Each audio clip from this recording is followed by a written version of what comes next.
Behind that mirror, there was a hole in the wall where he had the hole in the door where he had punched that door a few years earlier. And rather than fixing the hole in a proper way, he simply covered over it. And he uses this to illustrate the idea that all of us have secret sins. The story really resonated with me because last week I had a roof leak and there was a little bit of staining toward the ceiling. I'll show you a picture of it here in a second. But anyway, a little bit of staining there. But when you pull back some bookshelves that have been there, we've lived in this house 21 years, and those bookshelves have been there the whole time. And a time or two, we've had some leaks, but we've never moved those bookshelves. But when we moved those bookshelves back, we realized there was an awful mess back there.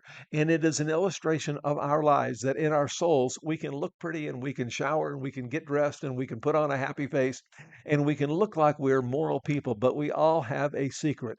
And Kyle Idleman told this story publicly about how he had punched a hole in his wall and covered it up, and he had this secret, and he struggled with his own anger, uncontrolled anger. And after he told the story, one of the men in his church came up to him and just embraced him. And he said about him that the guy is not really a hugger, but the guy embraced him and then looked at him or kind of whispered in his ear, and he said, I too have a hole in my wall behind a picture that no one can see."